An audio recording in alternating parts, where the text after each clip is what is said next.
భవిష్యత్తు అని అనగానే ఎన్నో భయాలుంటాయి. కిరణ్ నన్ను అడిగినప్పుడు ఇది డిసైపుల్షిప్కి సంబంధించి మనము వెళ్తున్నాము అని చెప్పాడు. శిష్యత్వం గురించి మాట్లాడితే బాగుంటుందని అలాగే అలాగే అలాగే అంటూ వచ్చాను. కానీ దేవుడు నన్ను నడిపిస్తున్నటువంటి తీరు, ఈ తీసుకొస్తున్న వాక్యాలను బట్టే మనం అర్థం చేసుకునవచ్చు.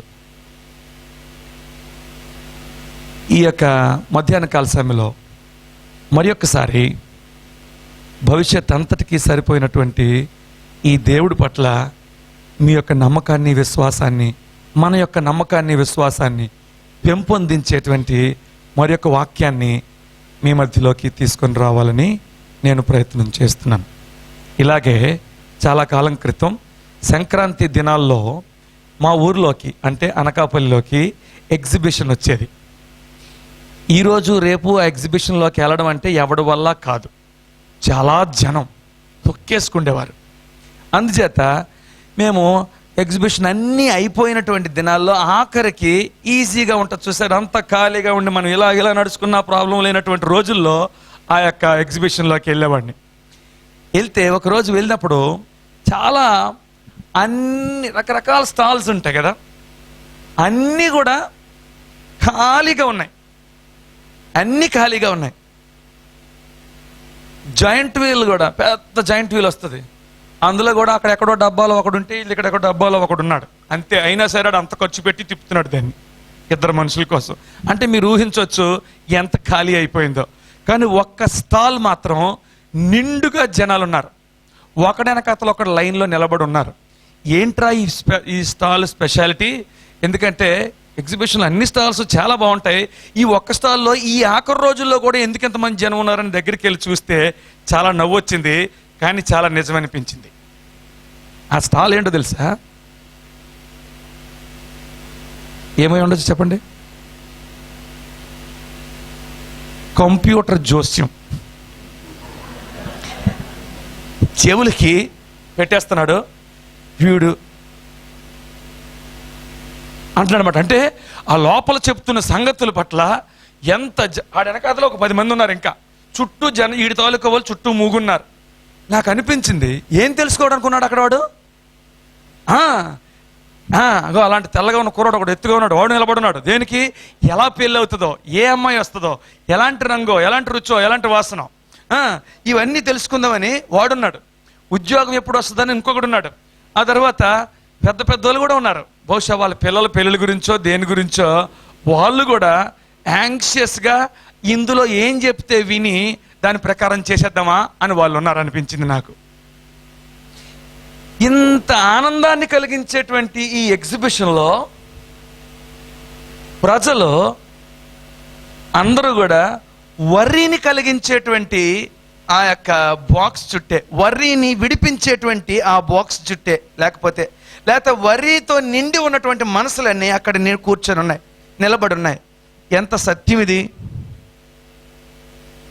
ఆ మాటకు వస్తే మన దేవుడు కానీ ఈరోజు వచ్చి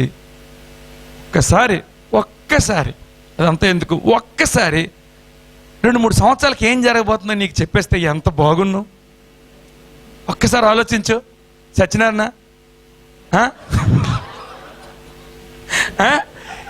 ఎంటెక్ అయ్యే వరకు బాగానే ఉంది, ఎంటెక్ సీట్ వచ్చే వరకు బాగానే ఉంది. ఆ తర్వాత ఉద్యోగం వచ్చేస్తాను ముందే చెప్పేసి ఉంటే ఎంత బాగున్నావు.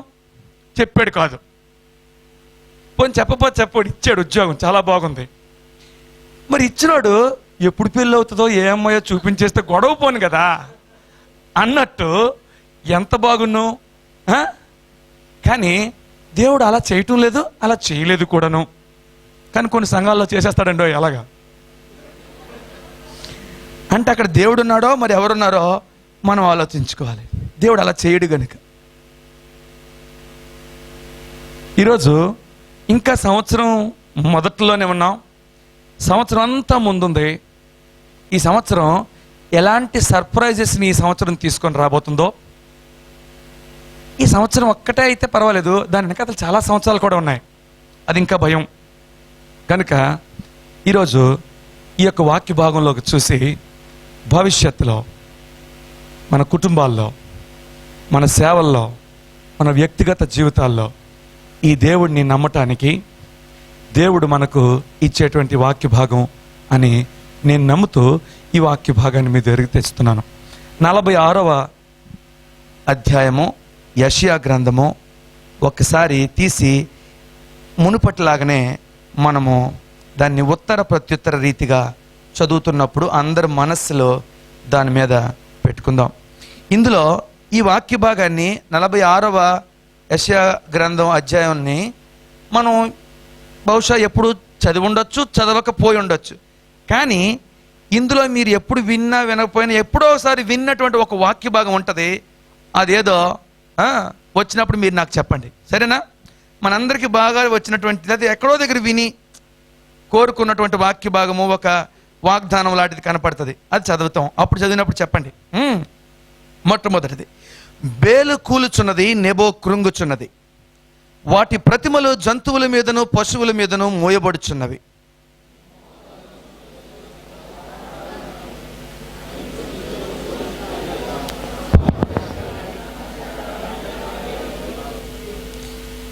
యాకోబు ఇంటి వారలారా, ఇశ్రాయేలు ఇంటి వారిలో శేషించిన వారలారా, గర్భమున పుట్టినది మొదలుకొని నా చేత భరింపబడిన వారలారా, తల్లి ఒడిలో కూర్చుండినది మొదలుకొని నేను చెంక పెట్టుకొనిన వారలారా, నా మాట ఆలకించుడి.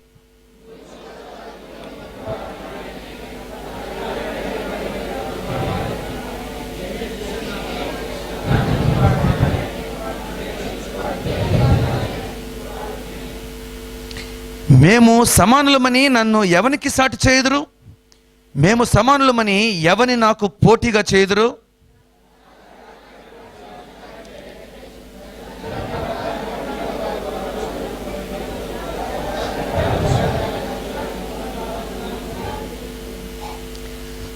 వారు భుజం మీద దానిని ఎక్కించుకుందరు, దాన్ని మోసుకొని పోయి తగిన చోట నిలవబెట్టుదురు.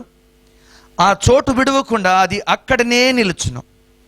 ఒకడు దానికి మొరపెట్టినను ఉత్తరం చెప్పదు, వాని శ్రమ పోగొట్టి ఎవరిని రక్షింపదు.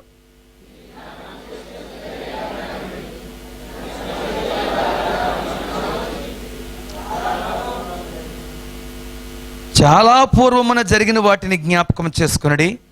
దేవుడును నేనే, మరి ఏ దేవుడును లేడు. నేను దేవుడును, నన్ను పోలిన వాడెవ్వడును లేడు.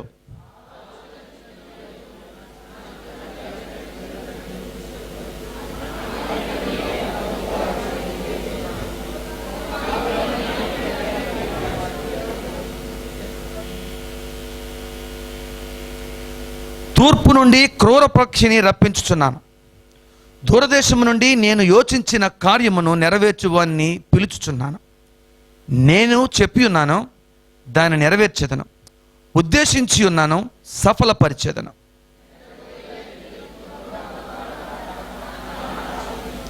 కలిసి నా నీతిని దగ్గరకు రప్పించి ఉన్నానని అది దూరమున లేదు, నా రక్షణ ఆలస్యము చేయలేదు. సియోనులో రక్షణ నుండి నియమించుచున్నాను, ఇశ్రాయేలునకు నా మహిమను అనుగ్రహించుచున్నాను. దేవుడు తన పరిశుద్ధ వాక్యమును మన వినికిడిలో దీవించునుగాక. ఆమేన్, ఆమేన్. ఇప్పుడు చెప్పండి, ఒక వాక్య భాగం ఇదంతా చదవకపోయినా ఒక వాక్య భాగం మాత్రం ఎక్కడో దగ్గర క్యాలెండర్లోనైనా కనబడిపోతుంటుంది. 4, అవునా? ఏదది? ముదిమి వచ్చే వరకు నిన్ను ఎత్తుకొని వాడను నేనే. తర్వాత తల వెంట్రుకలు నెరయు వరకు నిన్ను ఎత్తుకొని వాడను నేనే. నేనే చేస్తున్నాను, చంక పెట్టుకొని వాడను నేనే. నేనే నేనే ఈ మాట ఎన్నోసార్లు మనము వినిన ప్రతిసారి కూడా మనకు ధైర్యం వస్తుంది, అవునా కదా? ముదిమి వచ్చే వరకు, ముదిమి అంటే ముసలితనం వచ్చే వరకు కూడా నేను నిన్ను మోస్తాను అని దేవుడు మన పక్క నుండి చెప్తుంటే ఎంత ధైర్యం వస్తుందంటే, బహుశా ఇక్కడ ఉన్నటువంటి యవనస్తులకి ఇంకా ఆ తల వెంట్రుకలు పండిపోవడం ఆ విషయాల గురించి ఇంకా అంత పెద్ద ఆలోచన లేకపోయినా ఇమ్మీడియట్గా ఎక్కడ జాయిన్ అవుతాం, ఏది పూర్తి చేస్తాం, ఎవరు మన జీవితంలోకి వస్తారు, ఇవన్నీ కూడా మీ ముందుంటాయి. కొంచెం కొంచెం ఇప్పుడిప్పుడే అక్కడక్కడ అద్దంలో దువ్వుకుంటున్నప్పుడు, ఒకటో రెండో కనపడినప్పుడు, మనస్సులో ఎక్కడో చివుక్కుమన్నప్పుడు ఏది పండిపోతుంది జుత్తు అంటే ముసలోడిని అయిపోతున్నానేమో అనే ఆలోచన వస్తున్నప్పుడు వెంటనే ఈ మాటలు జ్ఞాపకం వస్తే, అసలు ఈ రోజుల్లో ఈ తల వెంట్రుకలు నెరిసిన వారు చాలా తక్కువ మంది ఉంటున్నారు. అంటే ముసలు అవడం లేదని కాదు, ఎన్నో కంపెనీలు బతకాలి కదా. అందుచేత ఎవరు వెంట్రుకలు పండుతున్నాయో, ఎవరిని దేవుడు ఎత్తుకోవాలో తెలియడం లేదు ఈ రోజుల్లో. కానీ సంతోషం, కొంతమంది వారు దేవుని చేతుల్లో ఉన్నారు. అంటే అర్థం ఏంటి? వాళ్ళ తల వెంట్రుకలు నెరిసాయి, తెల్లగానే ఉంచుకుంటున్నారు. అదేమి లేదు, అదంత ఉత్తినే. ఎవరైనా రంగేసుకోవచ్చు, మీరందరూ కూడా రంగేసుకోండి, గోద్రేజ్ మంచిది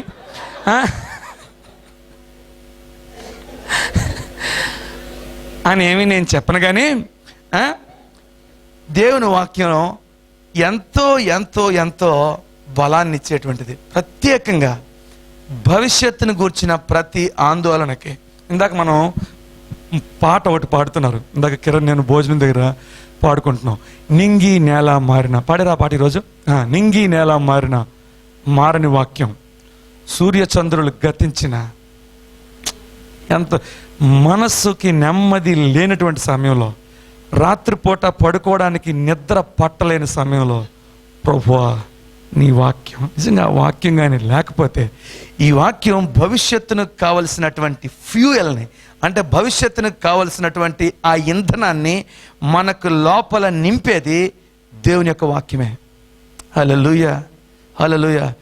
సేవలో సేవ చేస్తున్నప్పుడు కొన్నిసార్లు అంత పరిచర్య అంత బూడిదలో పోసిన పన్నీర్లాగా అయిపోతున్నట్టుగా అనిపిస్తున్న సమయంలో వేస్ట్ ఇక్కడ అని అనిపించేటువంటి సమయాల్లో మనల్ని నిలవబెట్టేది, మనల్ని ముందుకు నడిపించేది దేవుని యొక్క వాక్యమే.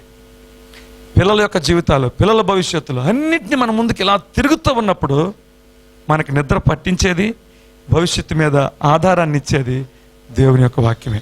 అయితే ఈ వాక్య భాగం ప్రత్యేకంగా ముదిమి వచ్చే వరకు, తల వెంట్రుకలు నెరయ వరకు నేను నిన్ను ఎత్తుకుంటాను.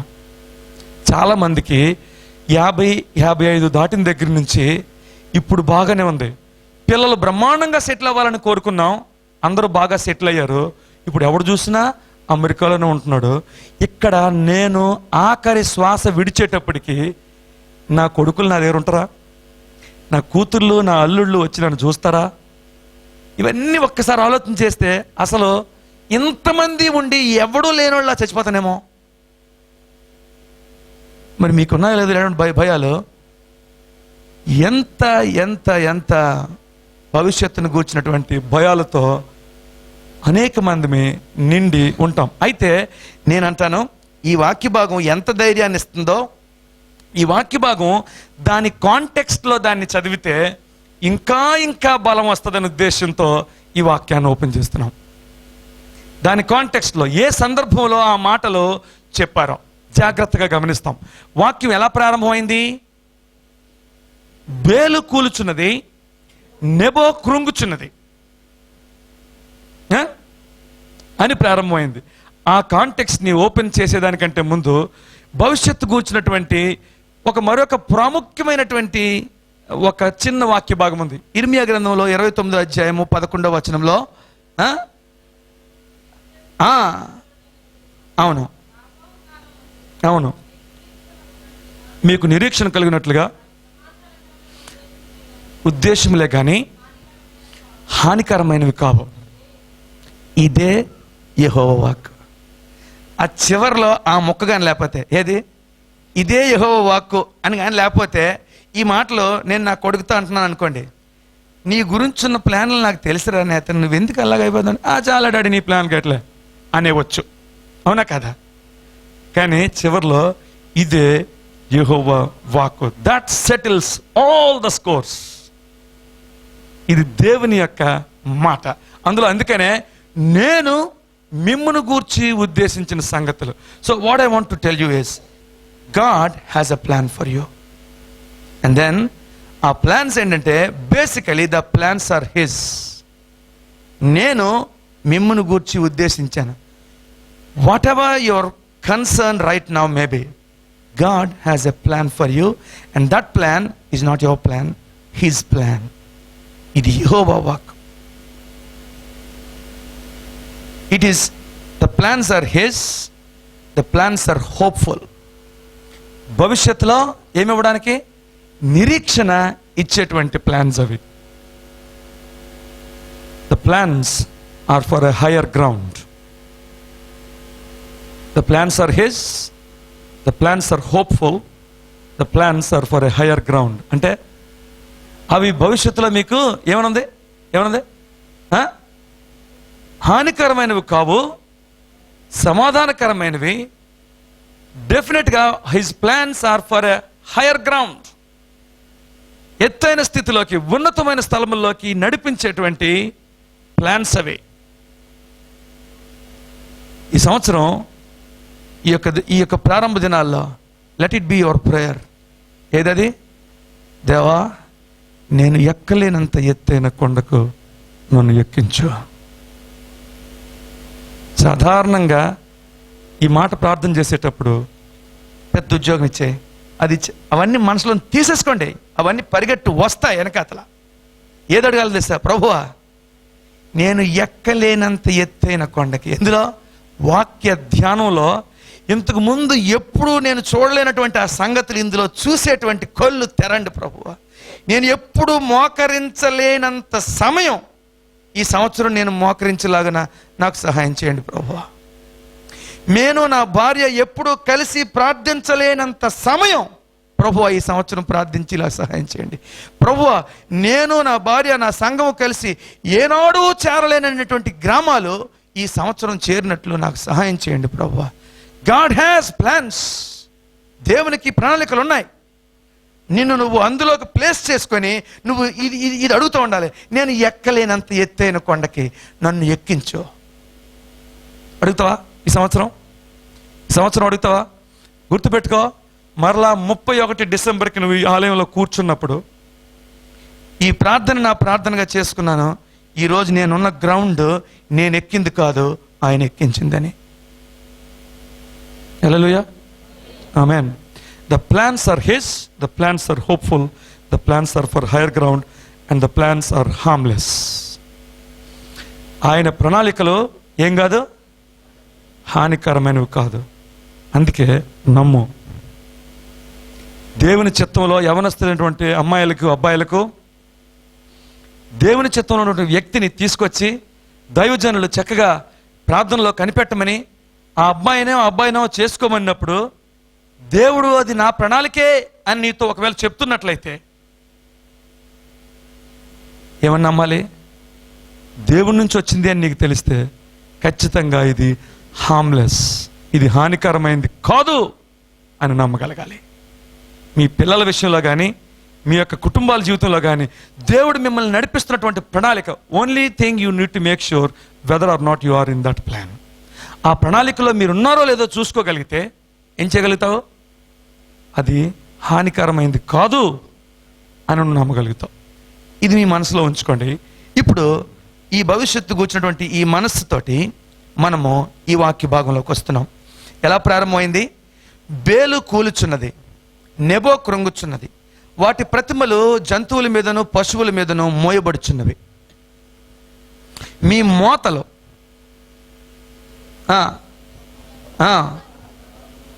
అవును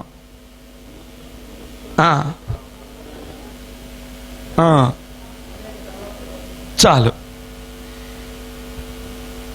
ఎప్పుడైనా ఆలోచించాము బేలు కూలుచున్నది, నెబోకురు కూలితేలే మనకెందుకు, ముందు మన కిందన ఉంది, అవి కూలిపోతే మనకెటు ఉంటే మనకెటే.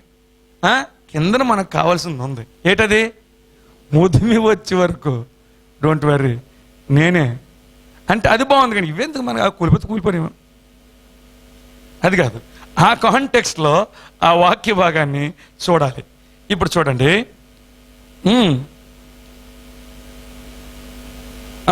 దానికంటే ముందు అక్కడికి వెళ్ళే ముందు ఒక్కసారి అవుట్లైన్ పరిచయం చేస్తాను. అవుట్లైన్ ఈ యొక్క వాక్య భాగాన్ని 3 ముక్కలుగా విభజించుకోవచ్చు. 1 నుంచి 9 వచనాల్లో you will see the God of your future. Okay, నీ భవిష్యత్తుకు దేవుడిని నువ్వు చూస్తావు 1 నుంచి 9 వచనాల్లో. 10వ వచనంలో you will see the guidance for your future. And then 11 నుంచి 13 వచనాల్లో you will see the guarantee for your future. The God of your future, the guidance for your future, the guarantee for your future. నీ భవిష్యత్తుకు దేవుడిని 1-9 వచనాల్లో చూపించి 10వ వచనంలో నీ భవిష్యత్తునకు నడిపింపుకు సంబంధించినటువంటి మాటలు అక్కడ మాట్లాడి 11-13 వచనాల్లోకి వచ్చేసరికి నేను చెప్పాను కదా చేస్తాను. ఏంటిది? హామీ, గ్యారంటీ ఇచ్చి మనల్ని ఇక్కడి నుంచి పంపిస్తాడు. Isaiah 46, the God of your future. మొట్టమొదటి సెక్షన్లో ఈ యొక్క బేలు కూలుచున్నది, నెబో కృంగుచున్నది అన్నట్టు ఈ బేలు ఎవరు, నెబో ఎవరు అనేది తెలుసుకుంటే ఎందుకు ఈ సంగతులు ఇక్కడ రాయబడ్డాయో మనకు అర్థమవుతుంది. ఈ బేలు అనేటువంటిది ఆ యొక్క దేవుడు ఆ బబులోను దేశంలో ఒక ప్రధానమైనటువంటి దేవుడు. బేల్ అంటే లార్డ్, అంటే ప్రభు అని అర్థం. అది మార్దూక్ అనేటువంటి దేవతకు, దేవుడికి మరొక మారుపేరు. అది బబులోను దేశంలో ఆ యొక్క అందులో ఒక ప్రధానమైనటువంటి దేవుడు. మరి నెబో అనే మాటకు స్పీకర్ అని అర్థం. ఇది ఎవరు అంటే బేల్ మార్దూక్కి కొడుకు. ఇప్పుడు ఈ నెబో అనేవాడు ఎవడు, వీళ్ళెవరు అని అంటే Nebo was the pattern of wisdom. జ్ఞానానికి ఎవరు? నెబో జ్ఞానానికి ప్యాట్రన్ అంటే ఏమంటాం? మూలము, ఆద్యము. ఎవరు? And his function was to, and తర్వాత patron of wisdom and the art of writing. Art of writing, రాసేటువంటి కళకు అది ఆ దేవుడు పేరు. ఓకే, ఇప్పుడు వినండి. And his function was to write on the tables of destiny the fates decreed by the gods for the coming year. రాబోయే సంవత్సరానికి దేవతలు, దేవుళ్ళు నీ నసీబంతా రాసేటువంటి వాడు అనమాట. నీ యొక్క తలరాత రాసేటువంటి ఎవరు? కొత్త సంవత్సరంలో నీ యొక్క బతుకు ఎలాగుండబోతుందో, ఏ రోజు ఎలాగుండబోతుందో చెవిలోకి పెట్టేసేటువంటి, ఇక్కడ రాసినవన్నీ చదివేసేవాడు, రాసేటువంటి వాడు. ఎక్కడ రాస్తాడు? On the tables of your destiny. నీ యొక్క గమ్యానికి ఎలాగెళ్లాలో నీ యొక్క తలరాతలో రాసేటువంటి దేవుడు. గనుక it was on the new years day these idols were carried in ఫెస్టల్ procession. ఎవరో ఈ 2 దేవుళ్ళని కూడా చక్కగా మోసుకొని న్యూ ఇయర్ రోజు, అంటే సంవత్సరంలో మొదటి రోజు వాళ్ళు ఏం చేస్తారు? వారి యొక్క ష్రైన్ అంటే వారి యొక్క దేవాలయం నుంచి మెయిన్ ఊర్లో ఉన్నటువంటి ఒక దేవాలయంలోకి వీళ్ళిద్దరినీ మోసుకొని వస్తారు. ఎవరో ఆ భక్తులు. దేని గురించి? వీళ్ళని బాగా మోస్తే మనకి బాగా రాస్తాడని, బ్రహ్మాండంగా రాసేస్తాడని. ఇందులో ఆపత్కాలము అని వర్డ్ అంటే డిలీట్ కొట్టేస్తారు, తీసేయి. ఏంటదా? క్యాన్సర్, అచ్చా ఈ పదం తప్పు, టిక్ డిలీట్, తీసేయి అని ఎక్కడికక్కడ డిలీట్లు కొట్టేసి ఎక్కడికక్కడ ఏమైనా హయ్యర్ గ్రౌండ్ అని ఉందా, ఇది యాడ్ చేయండి, ఇది యాడ్ చేయండి, కాపీ పేస్ట్. అలాగా ఏం చేసేయాలని? బ్రహ్మాండంగా రాసేయాలని వీళ్ళు ఏ రోజుని? న్యూ ఇయర్ రోజుని మోసుకొని వస్తుంటారు. ఇప్పుడు వీళ్ళు చాలా కాలం బట్టి మోసుకొని వస్తున్నారు. ఈ మోసివాడికి ఇప్పుడు బరువైపోయి ఈ దేవతలు. అందుకే బేలు కూలుచున్నది, నెబో కృంగుచున్నది. ఏం జరుగుతుంది? ఈ యొక్క అంటే మన భాషలో చెప్పుకోవాలంటే, మన దేశంలో చెప్పుకోవాలంటే వీళ్ళు ఎవరంటే బ్రహ్మ. ఎందుకు? ఎక్కడో దూరాన కూర్చున్నావు, ఇక్కడ మా తలరాతలో రాస్తున్నావు అని చెప్పి మోసుకొని వెళ్ళేటువంటి పండగ రోజు, న్యూ ఇయర్ రోజు. ఈ మాటలే నేను మొన్న మా చర్చిలో న్యూ ఇయర్ రోజు మాట్లాడాను. కరెక్ట్గా ఇది న్యూ ఇయర్ వాక్యం అని ప్రారంభించాను. ఎందుకు న్యూ ఇయర్ వాక్యం అంటే, it starts with their new year. వాళ్ళ యొక్క భవిష్యత్తు యొక్క బరువునంతటినీ మోసుకొని నడుచుకొని లోపలికి వెళ్తున్నటువంటి దినాన్ని దేవుడు ఆ యొక్క ప్రవక్తని ఆ కాంటెక్స్ట్లో పెట్టి ఇప్పుడు తీసుకొచ్చాడు. ఏమని? చూడండి, బేలు కూలుచున్నది, నెబో కృంగుచున్నది, వాటి ప్రతిమలు జంతువుల మీదను పశువుల మీదను మోయబడుచున్నవి. మీ మోతలు సొమ్మసిల్లు పశువులకు భారంగా ఉన్నాయి.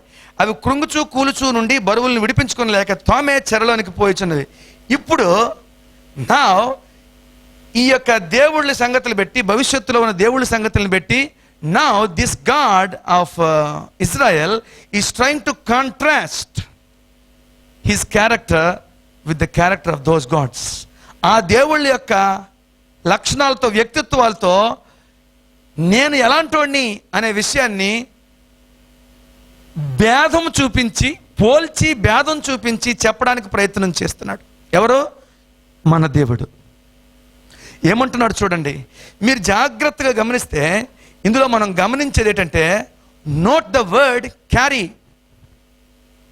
మొయ్యడం అనేటువంటి మాటని రెండింట్లో, ఆ మొదటి 2 వచనాల్లో మీరు మోసారు, మీరు మోసారు, మీరు మోసారు, ఇవన్నీ ఇంకా ఏ వచనంలో ఉంది చూడండి. ఇదిగో 7వ వచనం చూడండి. వారు భుజముల మీద ఎక్కించుకొందురు, దాన్ని మోసుకొని పోయి, ఏముంది ఇక్కడ కూడా? మోత, మోత, మోత. మీ యొక్క ఆ దేవుడిని మీరు మోస్తున్నారు. నేనెవడిని? మిమ్మల్ని మోసేటువంటి దేవుడిని. హల్లెలూయా! ఎంత గొప్ప దేవుడు! ఏమంటున్నాడు? ఆ దేవుళ్ళని, ఆ దేవతల్ని మీరు మోసుకుంటా తిరుగుతున్నారు. నేను చాలా డిఫరెంట్, మిమ్మల్ని మోస్తాను నేను. ఎంతవరకు?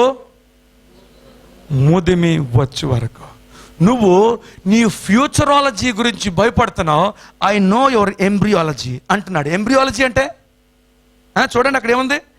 గర్భమున పుట్టినది మొదలుకొని. హల్లెలూయా! అంటే గర్భమున పుట్టినది ఆ ఒక్క సింగిల్ కణంగా ఉన్నప్పుడు, ఏదది? జైగోట్ అనేటువంటి ఒక్క కణంగా తయారవుతావు. ఆ ఒక్క కణంగా నువ్వు మొట్టమొదట ఏర్పడినటువంటి ఆ క్షణం నుంచి కూడా నువ్వు నాకు తెలుసు. అంటే నిన్ను గురించి నీకు ఒక్క చుక్క ఇంత విషయం కూడా తెలియలేనప్పుడు ఆయనకి తెలుసు. నువ్వు ఆ సంగతే చెప్తున్నాడు. నువ్వేంటి ఫ్యూచరాలజీ గురించి భయపడుతున్నావు? But I know your embryology. Embryos అని అంటే, ఎంబ్రియోస్ అంటే గర్భం కాదు. ఎంబ్రియోస్ అంటే అంతే, పిండము. రైట్? పిండము. ఎంబ్రియాలజీ అంటే పిండోత్పత్తి శాస్త్రం, పిండోత్పత్తి శాస్త్రం. రైట్? ఎంత గొప్ప దేవుడు! ఎంత చక్కగా ఆ కాంట్రాస్ట్ చూపిస్తున్నాడు. క్యారియింగ్ అనే పదం ఈ మొదటి ఆ వచనాల్లో డామినెంట్గా కనబడుతుంది. కాంట్రాస్ట్ చూపిస్తున్నాడు. ఏమని? వాటిని మీరు మోస్తారు, నేనైతే మిమ్మల్ని మోస్తాను. ఎంతవరకు మోస్తాను? మోదిమి వచ్చే వరకు, తల వెంట్రుకలు నెరయ వరకు, చచ్చే వరకు, ఆఖరి ఊపిరి పీల్చే వరకు నేను మిమ్మల్ని మోస్తాను. ఈ మాట చదివిన ప్రతిసారి కూడా కొన్నిసార్లు ఏ ఫైనాన్షియల్గా ఎటువంటి బ్యాకింగ్ లేని నేను ఏమైపోతాను? నేను పనిచేసేది బాప్టిస్ట్ సంఘాలు. ఒక 100 మంది నా మీదకి వ్యతిరేకంగా వస్తే I will be on the roads. ఆ సంగతి జ్ఞాపకం చేసుకున్నప్పుడు ఆయన పిలిచింది బాప్టిస్ట్ సంఘాల్లో ఉద్యోగం కోసం పిలిచాడు. అలా పిలిస్తే వచ్చాను. ముసలైపోయిన తర్వాత కూడా పెన్షన్ మనల్ని క్యారీ చేస్తుందిలే చచ్చి వరకు, అవునా కదా? ఇప్పుడు ఆ పెన్షన్ లేదు, ఎలాగా అని అనుకునేటప్పుడు ఈ దేవుడు పెన్షను ఏం చేయగలుగుతుంది? బ్యాంకుకి వెళ్తే కానీ పెన్షన్ రాదు, ఏటీఎం కార్డులో పొడిస్తే కానీ పెన్షన్ రాదు. ఈ దేవుడు మోస్తే హల్లెలూయా హల్లెలూయా, ఎప్పుడైనా సరే ముదిమి వచ్చు వరకు మొయ్యగలిగినటువంటి దేవుడు అంటున్నాడు, నేను మోస్తానని. భవిష్యత్తును గూర్చినటువంటి ఈ యొక్క సంగతుల్ని ఎంత బ్యూటిఫుల్గా మాట్లాడుతున్నాడో చూడండి. 5వ వచనం దగ్గరికి వచ్చేసరికి ఇక మనం అర్థం చేసుకుంటున్నామో లేదో అనుకున్నాడేమో ప్రభు.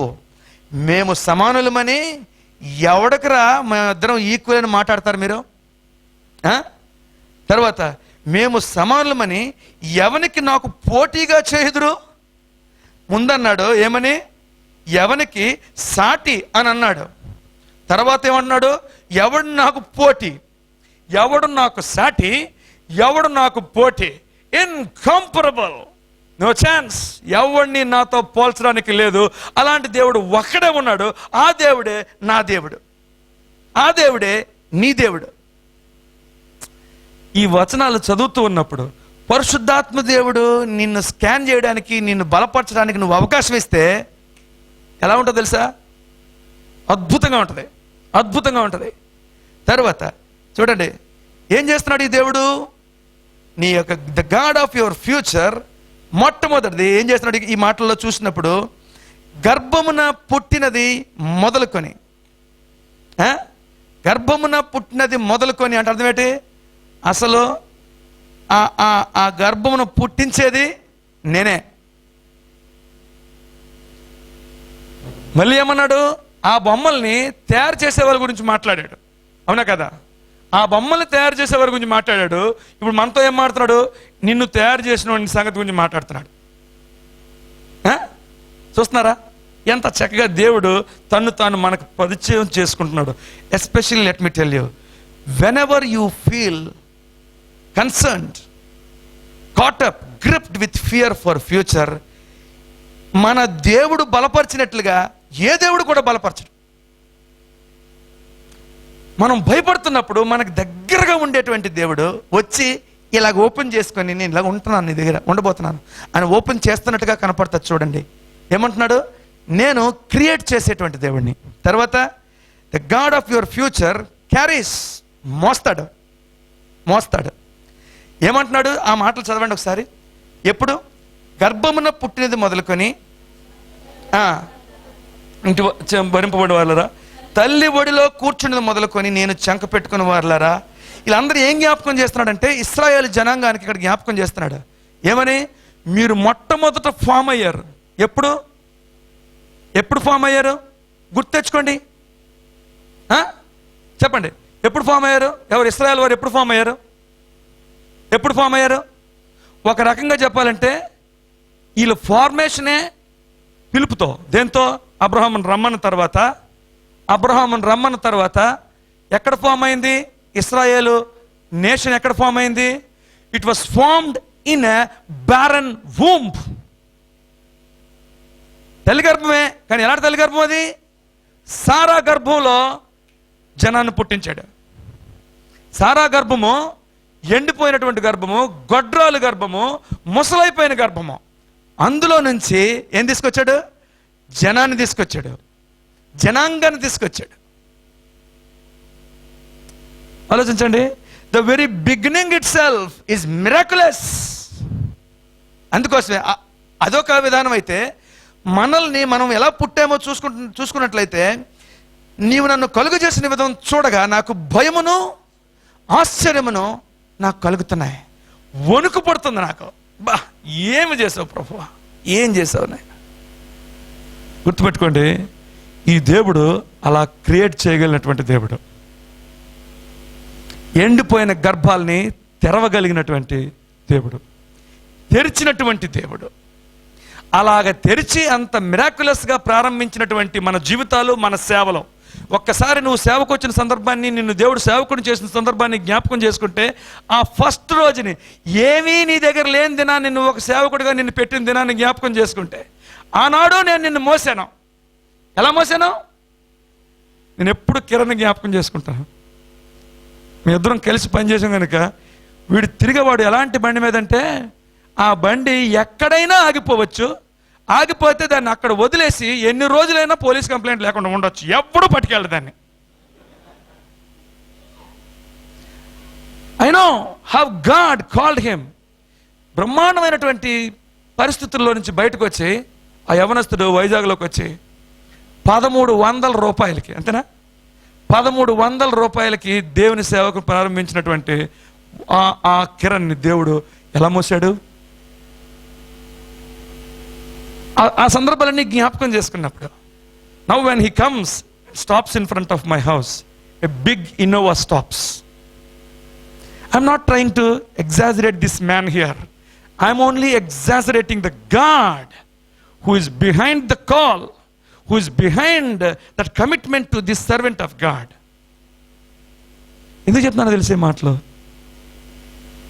నమ్మదగినటువంటి దేవుడు పిలిచినప్పుడు, ఫామ్ చేసినప్పుడు ఎలాగైతే నిన్ను రూపించాడో అప్పుడు మోసాడు, ఇప్పుడు మోస్తున్నాడు. గుర్తుపెట్టుకోండి, అలా ఫామ్ చేసిన తర్వాత మళ్ళీ వీళ్ళని ఎక్కడికి మోసాడు? వీళ్ళు తప్పు చేసి ఎక్కడికి వెళ్ళిపోయినప్పుడు ఐగుప్తు చెరలోనికి వెళ్ళిపోయినప్పుడు మళ్ళీ ఎలా మోసుకొచ్చాడు? అది ద్వితీయోపదేశకాండంలో వాటిలో రాస్తారు. ఎలాగా? తల్లి తన పిల్లలు మోసుకొచ్చినట్టుగా నేను మోసుకొచ్చాను. అంత బాగుంది. ఎంత బాగా మోసుకొచ్చిన తర్వాత ఎంతో విజయాలనిచ్చి కనాన్లోకి ప్రవేశపెట్టారు. అక్కడికి వెళ్ళిన తర్వాత మళ్ళీ యెహోషువ నాయకత్వం చేసిన తర్వాత మోసుకొని వెళ్ళాడు. యెహోషువ నాయకత్వంలో వెళ్ళిన తర్వాత, అక్కడికి వెళ్ళిన తర్వాత న్యాయాధిపతుల గ్రంథం చదివితే మీకు ఏం తెలుస్తుంది? మళ్ళీ ఒకటే మాట. ఏంటది? ప్రతిసారి కనబడే మాట ఏది? ఇశ్రాయేలీలు యెహోవా దృష్టికి దోషులైరి.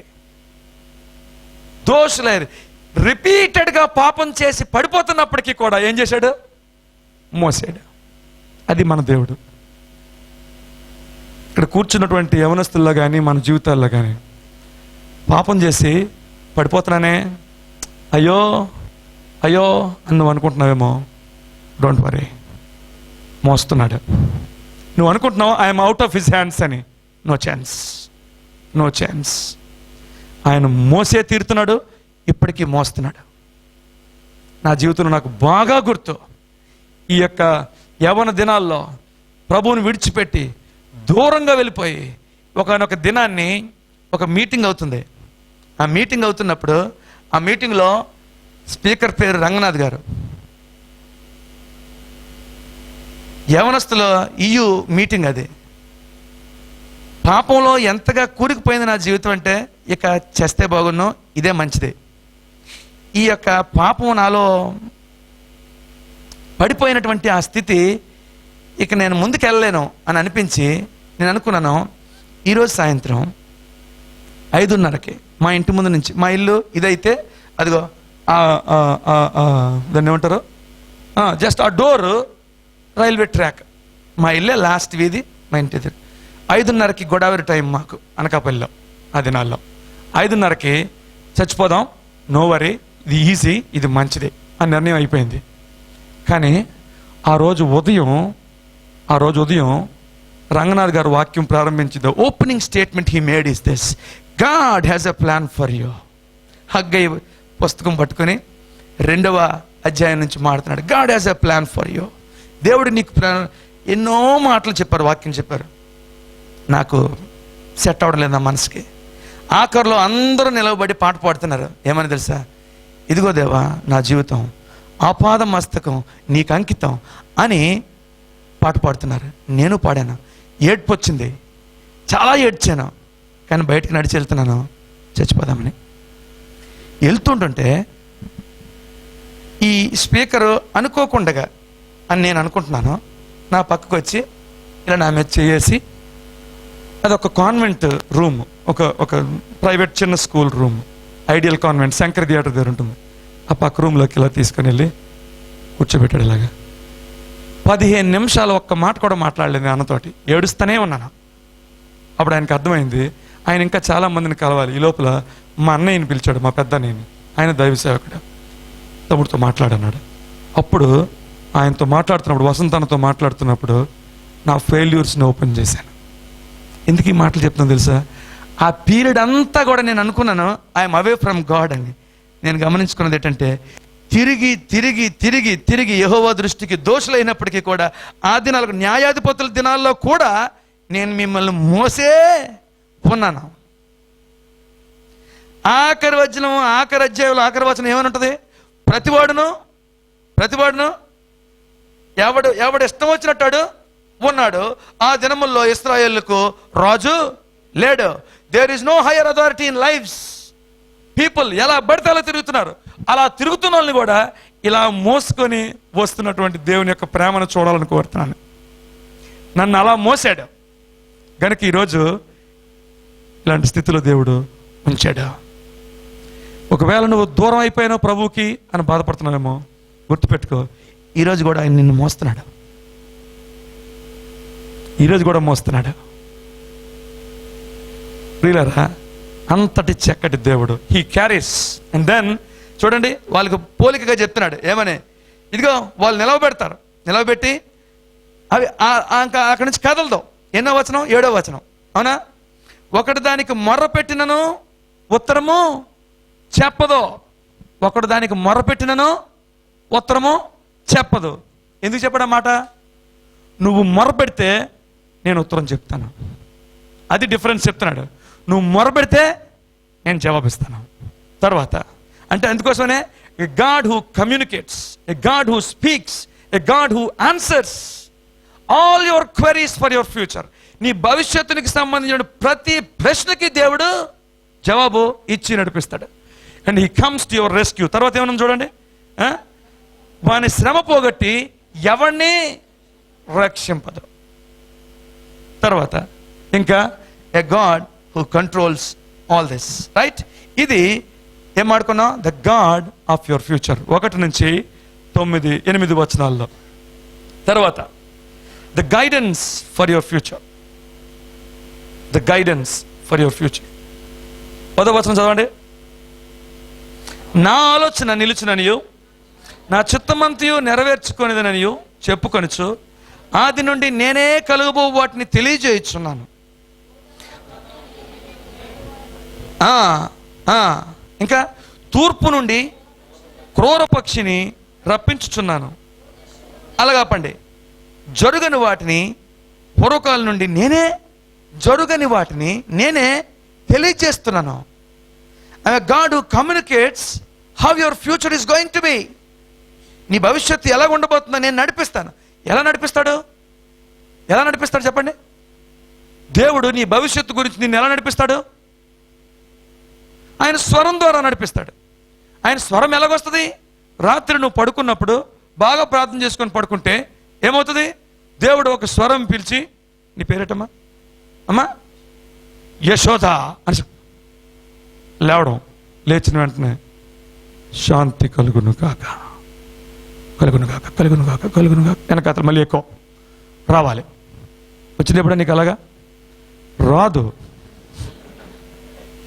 దేవుడు అలా మాట్లాడేవాడు, ఇప్పటికీ అలాగ మాట్లాడతాడు.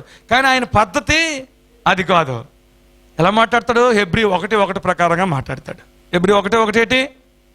పూర్వకాలమున నానా విధములుగా ప్రవక్త ద్వారా మాట్లాడినటువంటి ఆ దేవుడు ఇప్పుడు తన కుమారుని ద్వారా, వాక్యమైనటువంటి దేవుని ద్వారా ఇప్పుడు మనతో మాట్లాడుతూ ఉంటాడు. ఆయన ఇందులో ఉన్న సంగతులన్నీ కూడా నా గూర్చినవి, నీ గూర్చినవి, నిన్ను గూర్చినవి ఇందులో ఉన్నాయి.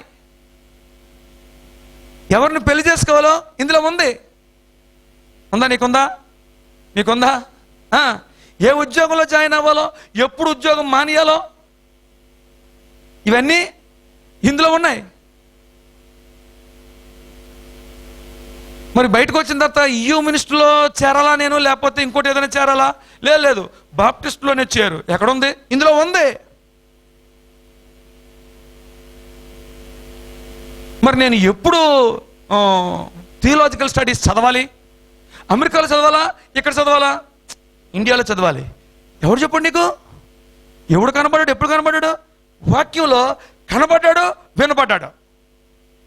ఈ వాక్యమై ఉన్నటువంటి దేవుడు అంత బ్యూటిఫుల్గా మనతో మాట్లాడి, ఎలా మాట్లాడుతానని ఇక్కడ వరకు వచ్చిన తర్వాత ఎలా మాట్లాడుతున్నాడు. కొన్ని ముందు అధ్యాయంలో అయితే ఎక్కడ 30 అధ్యాయం 21వ వచనంలో ఈ రకంగా మాట్లాడుతున్నాడు. అది చదవండి. Whether U turn to the right are to the left, your years will here a voice behind you saying, this is the way, walk in it. చదవండి అమ్మది. 30:21.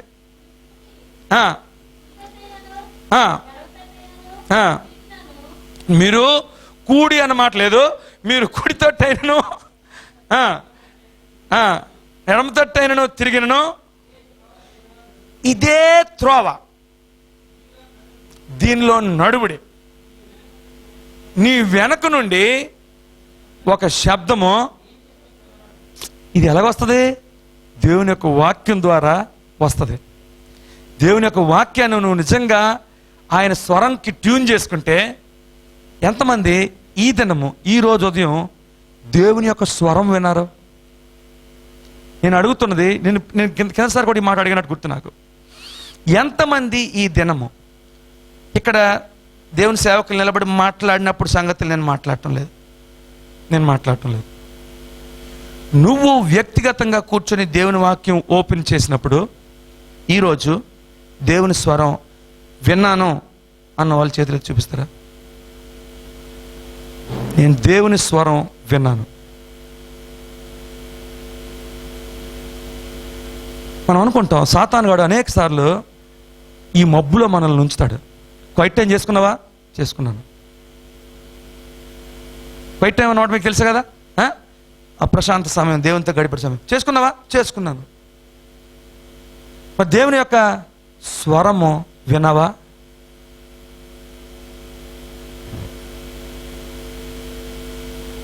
గ్యారంటీ లేదు. వాక్యం చదివావు కదా, చదివావు. కానీ ఆ థిన్ డిఫరెన్స్లో సాతాను కూడా మన జీవితాలతో ఆడేసుకోగలడు. A thin డిఫరెన్స్లో? వాక్యము చదివావా, చదువుకున్నావు, అంత బాగానే ఉంది. దేవుని స్వరం విన్నావా అనే దగ్గరికి వచ్చేసరికి ఆకాశానికి భూమికి ఉన్నంత క్వైట్ టైం చేసుకోలేనోడికి, క్వైట్ టైం చేసుకొని దేవుని స్వరం వినలేనోడికి ఏమీ తేడా లేదు. ఎంత బ్యూటిఫుల్ మబ్బులో ఉంచాడో చూసుకోండి సాతానుడు. ఈరోజు మనం పెద్దగా పట్టించుకోం, ఎందుకంటే రోజంతా దేవుని సన్నిధి, ఒక్క దినము నీ యొక్క సన్నిధిలో గడుపుట 1000 దినముల కంటే శ్రేష్టము గనుక, శ్రేష్టమైన సంగతికి ఇక్కడికి వచ్చేస్తున్నాం గనుక అతి శ్రేష్టమైన సంగతిని వదిలేవద్దు. హల్లెలూయా. ఏంటిదో అతి శ్రేష్టమైన సంగతి చెప్పేవాడు ప్రభు? నా పాదాల దగ్గర ఉత్తమమైనది మరియ ఎంచుకుంది. అక్కడ ఆ స్వరము వినేదాన్ని. ప్రియులారా, ఆత్మీయ జీవితం evergreen, ever fresh, ever growing, ever powerful గా ఉండాలని నువ్వు కోరుకుంటే, వన్ సీక్రెట్ ఏంటంటే, make sure that you listen to the voice of the almighty. సర్వశక్తుడైన దేవుని యొక్క స్వరము వింటే చాలు. యెహోవా స్వరము ప్రభావము గలది. యెహోవా స్వరము దేవదారు వృక్షములను విరగ్గొడుతుంది. It breaks. ఇంకా ఏమంటది? యెహోవా స్వరము లేళ్లను ఈనజేయును. It produces. జీవితంలో ఎప్పుడు ఎందుకు ఇలగలగల ఉండిపోతుంది? ఎందుకు ఎక్కువ మందిని మనలో నుంచి ప్రొడ్యూస్ చేయలేకపోతున్నాం అంటే, మనలో నుంచి ఎక్కువ మందిని ఎందుకు ఉత్పత్తి చేయలేకపోతున్నాం అంటే, లైఫ్ నాలో లేదు. I don't have that joy. That joy అంటే ఆయన యొక్క ఇటర్నల్ లైఫ్ రోజు నాలోకి ఎక్కడం లేదు కనుక నాలో నుంచి పిల్లలు బయటికి రావడం లేదు. బ్రహ్మాండంగా కనబడిపోతున్నాను నా జీవితంలో నేను. కానీ నిజంగా చూస్తే కరెక్ట్గా ఒక్క చిన్న పాయింట్ పట్టుకుని ఉంచాడు, అది ఒక్కటే నొక్కుంచాడు. ఏదైతే లైఫ్ లోపలికి రాగలదో, ఆ లైఫ్ రాగలిగినటువంటి ఆ గొట్టాన్ని ఒక్కదాన్ని నొక్కుంచాడు. మిగతా ఎంత యాక్షన్ చేసినా, ఎంత అడావుడిగా ఇటు అటు తిరిగేసి ప్రీచ్ చేసేసినా నేను అవన్నీ నా చేత చేయిస్తున్నాడు. కానీ ఒక్కటి మాత్రం, ఒక్క థాడ్, ఏదది? ఇందులో నుంచి దేవుడి దగ్గర నుంచి పవర్ వచ్చేటువంటి ఈ పవర్ కేబుల్ని నొక్కేసి ఉంచాడు. అదే ఏంటది? క్వైట్ టైం చేసుకున్నావా? చేసుకొని ఇస్తున్నాడు. కానీ ఏం విన్నవాడు? స్వరము విన్నవాడు. ప్రియులారా, ఏ చర్చ్ అయినా, ఏ సేవకుడైనా, ఏ వ్యక్తి అయినా ఎదగాలి. యెహోవా స్వరము లేళ్లను ఈనజేయును. It shakes, it breaks, it makes. 3 things. అది ఆ కీర్తన నంబర్ నేను మర్చిపోయాను. యెహోవా స్వరము ప్రభావము గలది. 29. You're right. ఒక్కసారి ఆ మాటలు తీసి మీరు ఇంటికెళ్ళి ఒకసారి చదవాలని కోరుతున్నాను. కీర్తన 29. కీర్తన 29. అవునా? యెహోవా స్వరము జలముల మీద వినబడుచున్నది. హల్లెలూయా. జాగ్రత్తగా వినండి. ఎక్కడ వింటున్నాడు? యెహోవా స్వరాన్ని జలముల మీద వినబడుతుంది అంటున్నాడు. Now he became so very sensitive even when he sitting in the beach. ఆ జలముల మీద కూడా యెహోవా స్వరాన్ని చూడగలిగినంత సెన్సిటివ్ అయిపోయాడు. ఎందుకో తెలుసా? మీరు జాగ్రత్తగా గమనిస్తే 28వ కీర్తనలో, ఆ ముందు కీర్తనలో చూడండి, ఒక ప్రార్థన చేస్తున్నాడు. ఏంటా ప్రార్థన? యెహోవా, నేను నీకు మొరపెడుచున్నాను. నా ఆశ్రయదుర్గమా, దూరంగా ఉండక నా మనవి ఆలకింపుము. నీవు మౌనంగా ఉండిన ఎడల నేను సమాధిలోనికి దిగుబారు వలె అవుదును. అంటే అర్థం ఏంటి? ప్రభువా, నువ్వు మాట్లాడకపోతే చస్తాను. ఎప్పుడైనా ఇలా ప్రార్థన చేసుకున్నావా? క్వైట్ టైంకి ముందు నువ్వు మాట్లాడకపోతే, ప్రభువా ఈ పూట నువ్వు మాట్లాడకపోతే, ఈ మాట నా చెవిని పడకుండా నేను ఆఫీస్కో, స్కూల్కో, దేనికో బయటికి వెళ్ళిపోక ముందే నువ్వు మాట్లాడవా? నువ్వు మాట్లాడకపోతే నేను చేస్తాను అని ప్రార్థన చేసుకుని ఆ ఇంటెన్సిటీతో, ఆ జెలస్ ప్రేయర్ ఏదైతే ఉందో, దట్ ఒకేసారి దేవుని యొక్క స్వరం మీద ఎంత బ్యూటిఫుల్ ఎక్స్పోజిషన్ రాస్తున్నాడో చూడండి. ఇక్కడ 29వ అధ్యాయం అంతా కూడాను. 29వ అధ్యాయంలో ఏమనుంది? 5వ వచనం. 29:5. అదంతా వద్దు నాకు. విరుచును ఉందా? 8వ వచనం. కదిలించును ఉందా? 9వ వచనం. ఈయన చేయను. ఆ 3 వచనాలు రాసుకోండి. 3 అండర్లైన్ చేసుకోండి. 3 వెర్బ్స్ అండర్లైన్ చేసుకోండి. ఒకటి విరుచును, ఇంకోటి కదిలించును, మూడవది ఈయన చేయను. It breaks, it shakes, and then it makes. లేళ్లను ఈయన చేయను. నాలో నుంచి ఏం పడుతుంది? నాలో ఉన్న జీవము కొత్త జీవితాలకి లైఫ్ని ఇస్తుంటుంది. It makes, it shakes. కొన్నిసార్లు మనలో ఉండేటువంటి, ఇలా నిలబడి ఉండేటువంటి పొగర్ని కట్ చేస్తుంది దేవుడు వాక్యం ద్వారా. కొన్ని స్ట్రాంగ్ హోల్డ్స్ని కదిపేస్తుంది దేవుని యొక్క వాక్యం. ఇట్ షేక్స్, కదిలిస్తుంది. కొన్నిసార్లు ఈ వాక్యము మనలో నుంచి కొత్త జీవితాన్ని ప్రొడ్యూస్ చేస్తుంది. అంతేకాదు, ఈ వాక్యం మనల్ని గైడ్ చేస్తుంది. ఎలా గైడ్ చేస్తుంది? ఆయన యొక్క వాక్యం ద్వారా. తర్వాత దేర్ఫోర్ ఆయన యొక్క ఏంటది? ఆయన యొక్క గైడెన్స్. మొట్టమొదటి ఏం చెప్పాము? The God of your future. Second thing the guidance for your future. Right? So మనం ఏం చేయాలి? Therefore remember. తీయండి, మళ్ళీ అదే పుస్తకంలోకి వచ్చేయండి. యెషయా గ్రంథము 46:8-9 దీనిని జ్ఞాపకం చేసుకొని, దేన్ని జ్ఞాపకం చేసుకొని చెప్పాలి. దీనిని జ్ఞాపకం చేసుకొని remember the God of you. అవన్నీ 9 వచనాల్లో చెప్పాడు. ఏమని? నేను ఎలాంటోడనో చెప్పాడు. దేవుడు ఎలాంటోడో, నీ భవిష్యత్తును నడిపించడానికి సత్తా ఉన్న దేవుడి యొక్క సత్తా ఏంటో అవన్నీ చెప్పి, ఇప్పుడు ఏమంటున్నాడు? దీన్ని జ్ఞాపకం చేసుకో. ఎప్పుడు? నీ భవిష్యత్తును గురించి నీకు భయాలు వస్తున్నప్పుడు దీనిని జ్ఞాపకం చేసుకోండి. దేర్ఫోర్ రిమెంబర్, దీన్ని జ్ఞాపకం చేసుకోండి. తర్వాత ఏమంటున్నాడు? తెలుగులో అయితే, ఇంగ్లీష్లో చాలా బాగుంది. ఇంగ్లీష్లో ఏమో తెలుసా? Remember, fix it in mind. Remember, తర్వాత ఏమో తెలుసా? Fix it in mind. అంటే నీ మైండ్లో దాన్ని హెచ్ చేసేయండి. హెచ్ అంటే చెక్కేయండి.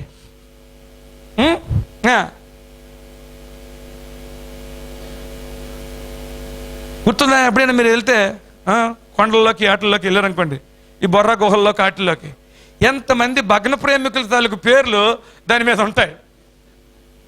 రాజేష్ వెడ్స్ విద్య, ఇలాగ అని బాణం వెళ్ళిపోద్ది అందులోంచి. ఈడు బయటకు వెళ్ళిపోగానే బాణం పోద్ది, ఆ పిల్ల శీలం కూడా పోద్ది. ఎస్, అవునా? బలంగా రాసేసుకుంటారు కొంతమంది. ఏం రాయమంటున్నాడు? Fix it in your mind. Fix it in your mind. Reiterate చేసుకో. దేంటి? దేవుని యొక్క వాక్యం. The God of your future. ఎలాంటి దేవుడినో ఆ సంగతులు నీ మనసులో బలంగా నిలవని. ఎలాంటి దేవుడు అని అనగా నీకు ఏమేమి జ్ఞాపకం రావాలి? ఇశ్రాయేల్ని ఎలాగ ఓపెన్ చేశాను, ఎలాంటి గర్భాన్ని ఓపెన్ చేశాను జ్ఞాపకం రావాలి నీకు. సారా గర్భాన్ని ఎలాగ ఓపెన్ చేశాను జ్ఞాపకం రావాలి నీకు. అసాధ్యాల్ని సాధ్యం చేసి ఏ రకంగా దానిలో నుంచి, హోప్ లేనటువంటి ఒక గర్భంలో నుంచి గొప్ప సంగతుల్ని ఏ రకంగా తీసుకొని వచ్చానో నువ్వు జ్ఞాపకం పెట్టుకో. నువ్వు జ్ఞాపకం పెట్టుకో. భయం కలిగిన ప్రతిసారి కూడా దాన్ని మరొకసారి ఇనపగంటంతో నీ యొక్క మనసు మీద రాసేసుకో. Fix it in your mind. తర్వాత తర్వాత తర్వాత take it to heart, you rebels. Take it to heart. ధైర్యంగా ఉండండి. తర్వాత చూడండి, ఆ మాటలు చదవండి. ఆ 8-9 వచనాలు చదవండి ఒకసారి. ధైర్యంగా ఉండండి.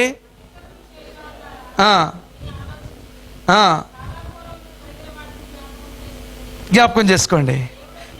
చాలు చాలు చాలు చాలు. ఏమంటున్నాడు? ఇవన్నీ జ్ఞాపకం చేసుకుంటే, ఎప్పుడైతే ఈ యొక్క ఫ్యూచర్కి సంబంధించిన దేవుడిని నీ మనసులోకి తెచ్చుకుంటావో, you will be able to rest. You will be able to rest. చాలా మందికి ఆ యొక్క జీవితంలో అన్ఫినిష్డ్ ప్రాజెక్ట్స్ ఉండిపోయినప్పుడు దే కెనాట్ రెస్ట్. పిల్లల భవిష్యత్తుల గురించి కానీ ఇంకోటి కానీ, నీ పరిచర్యలో కానీ ఏవైతే మిగిలిపోయి ఉండిపోయో అవి ఎప్పుడు నీ మనసు మీద ఉన్నప్పుడు యూ కెనాట్ రెస్ట్. ప్రభు అంటున్నాడు, నన్ను జ్ఞాపకం చేసుకో. తర్వాత 11వ వచనం, రెస్పెక్ట్ అని రాశాను. ఎందుకు రాశానో చదువుతున్నాను చూడండి. ఏమన్నా చదవండి. 11వ వచనం చదవండి. తూర్పు నుండి క్రూరపక్షిని రప్పించుచున్నాను, నేను యోచించిన కార్యమును నెరవేర్చువానని పిలుచుచున్నాను. అక్కడ కాకండి. ఇప్పుడు ఏం చెప్తాను తెలుసా? కాదు, ఇప్పుడు ఏమంటున్నాడంటే తూర్పు నుండి క్రూరపక్షిని. ఇది ఎవరికి సూచన అంటే కోరెషుకు సూచన. కోరెషుని వాడుకొని నేనేం చేస్తాను? కోరెషు అంటే తెలుసు కదా, ఎంతమంది తెలియదో చేతండి. కోరెషు అనేవాడు ఒక రాజు. ఏ రాజు? ఇశ్రాయేల్ దేశానికి ఏమాత్రం సంబంధం లేని రాజు. అవకాశం ఇస్తే ఇశ్రాయేల్ని ఇలా నలిపేసి చంపేసేటువంటి రాజు.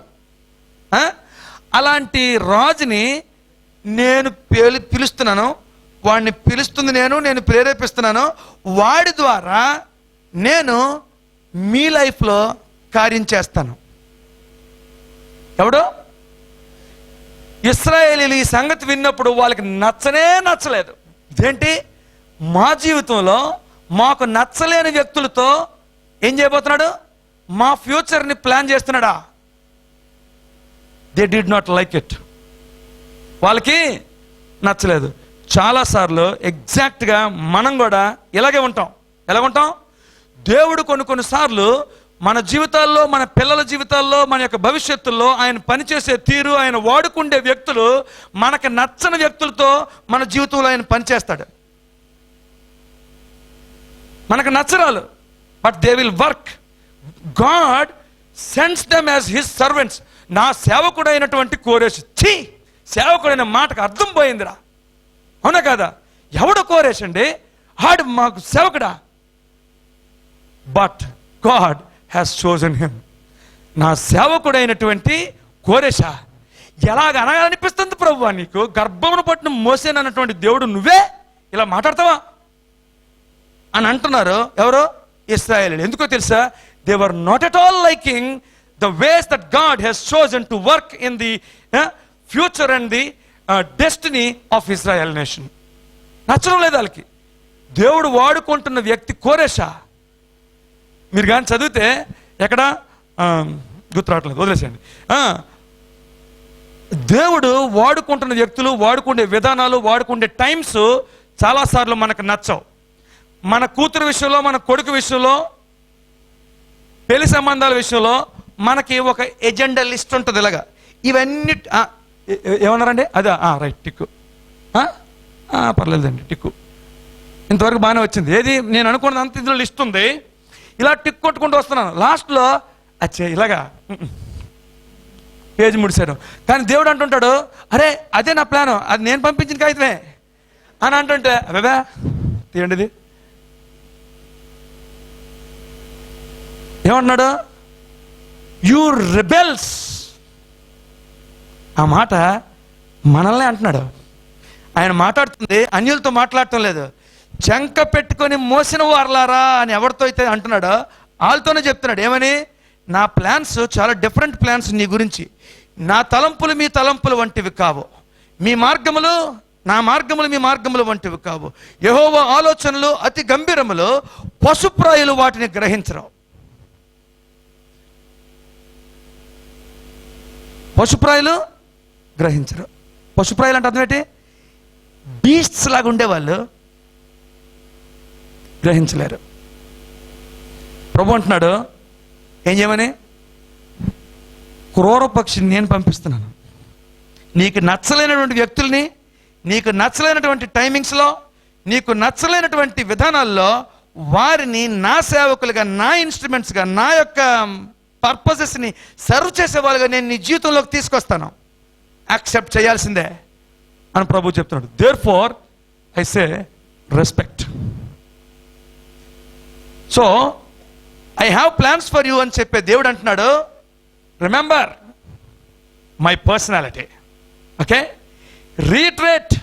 ఏం చేయాలా? మళ్ళీ మళ్ళీ హృదయంలో retreat my precepts, rest in my protection, respect my plans. Okay, you got it? ఇక్కడ ఏం చెప్పాను? Remember my person, retreat my precepts, rest in my protection, respect my plans. ఆ ప్లాన్స్లో నీకు నచ్చలేని వ్యక్తులు ఉండొచ్చు, ఒప్పుకో.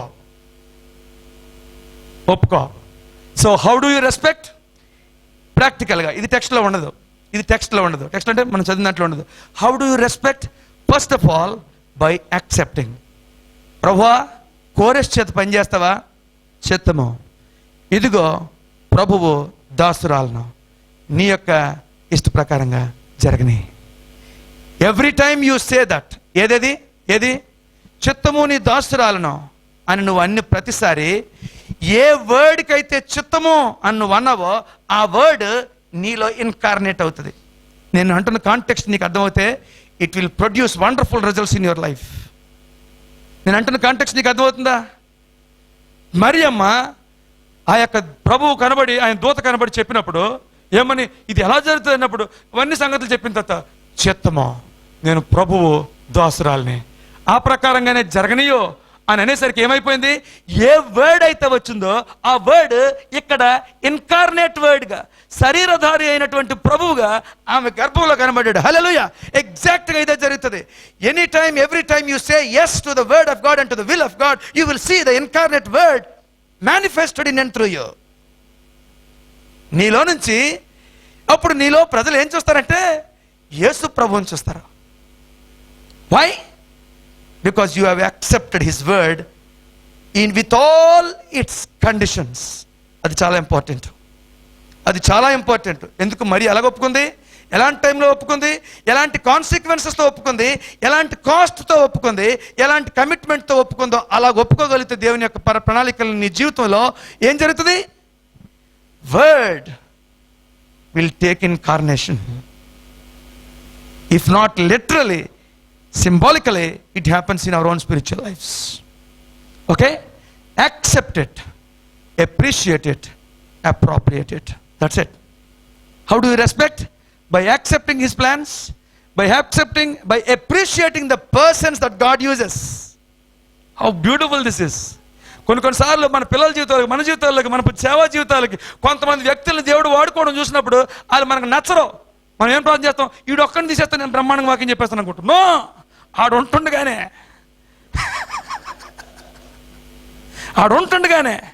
ఇలా కూర్చుంటుండే వాడు ఇలా మనం ఇలా వాక్యం చెప్తుంటే పక్కడితో తిరిగి అనేవాడు ఉంటుండగానే you should appreciate the congregation, you should appreciate the same person. అంటే మాటలు మీకు అర్థమవుతాయి కదా. ఆ వ్యక్తిని అప్రిషియేట్ చేయడం అంటే అభినందించాలి. మొట్టమొదటిది అంగీకరించాలి, రెండవది అభినందించాలి, మూడవది అప్రాప్రియేట్ చేయడం అంటే అన్వయించాలి. Praise the lord. తర్వాత quickly third section. First section ఏం చెప్పుకున్నాం? The God of your future. Second సెక్షన్లో the guidance for your future. And then third సెక్షన్లో the guarantee for your future. ఎక్కడి నుంచి వచ్చింది ఈ గ్యారంటీ? జాగ్రత్తగా చూడండి. చదువుతారా ఆ వచనాలు? ఏ వచనాలు? 10, 11.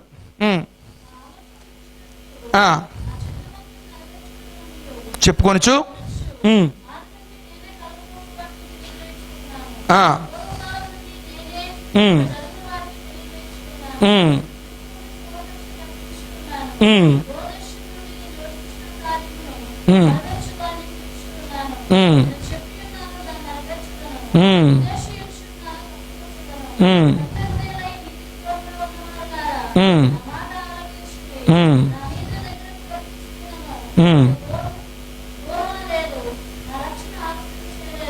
అలా కాపండి, నా రక్షణ ఆలస్యము చేయలేదు. భలే ఉంది. దేవుని యొక్క మాటలు చాలా బాగున్నాయి. చూడండి ఏమంటున్నాడు ఇప్పుడు? The guarantee. ఎక్కడి నుంచి వస్తుంది ఈ గ్యారంటీ అని అంటే, మొట్టమొదటిది the guarantee, the solution is divine. Look at the usage of I.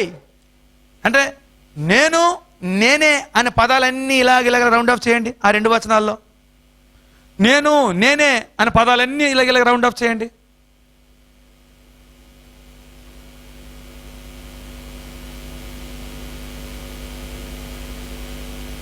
ఎన్ని వచ్చాయి? ఎన్ని వచనాలు అవి?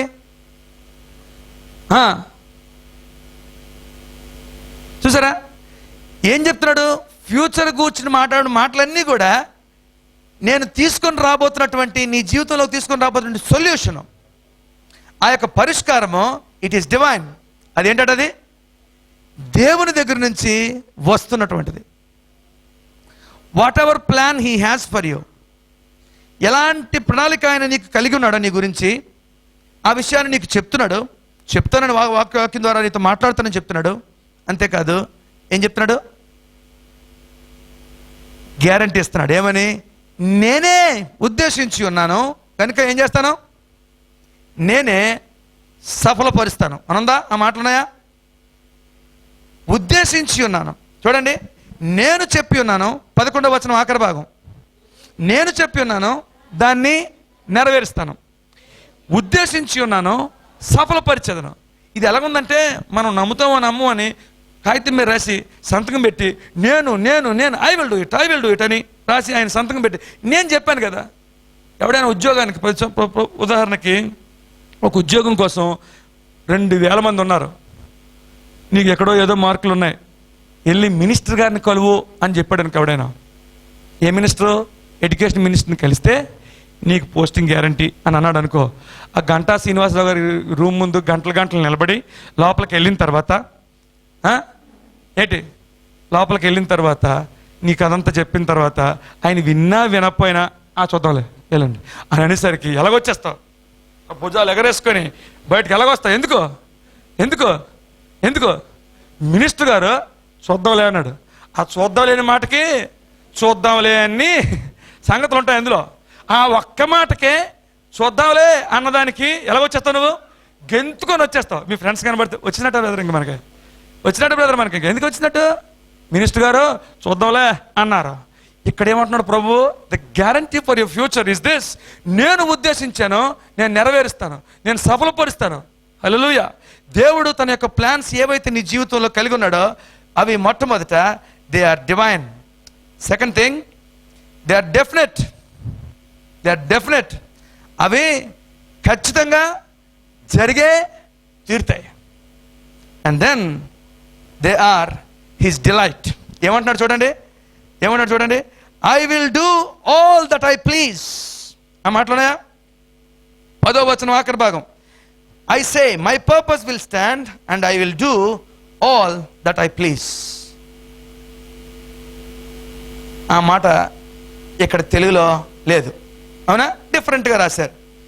నా ఆలోచన నిలిచిననియు నా చిత్తమంతయు నెరవేర్చుకునేదననియు. మీరు ఆ మాటలు చూస్తున్నారా? జాగ్రత్తగా చూడండి. ఇక్కడ ఎంత పర్సనల్ రెస్పాన్సిబిలిటీ దేవుడు తీసుకుంటున్నట్టుగా కనపడుతుందో మీరు గమనించండి. నా ఆలోచన నెరవేర్చేదను, తర్వాత నా చిత్తమంతయు నెరవేర్చేదను అని అనలేదు. ఏమంటున్నాడు? నెరవేర్చుకునేదను. So he brings himself in to your plans. ఆయన నెరవేర్చుకుంటుంటాడు. ఏది? నీ జీవితంలో ఆయన చేయాల్సినటువంటి ప్రణాళికలు. ఎంత ఇలాంటి దేవుడు నీ ఈక్వేషన్స్లోకి దూరి ఇప్పుడు నీ ప్లాను, నీ ఎజెండా ఆయన ఎజెండా అయిపోయింది. ఆయన ఏమంటున్నాడు? దాన్ని అంతటినీ కూడా నేను నెరవేర్చుకునేదననియు. హల్లెలూయా, హల్లెలూయా. That is his delight. And then beautiful thing about this is it is not distant. చూడండి ఏ మాటలు ఉన్నాయి.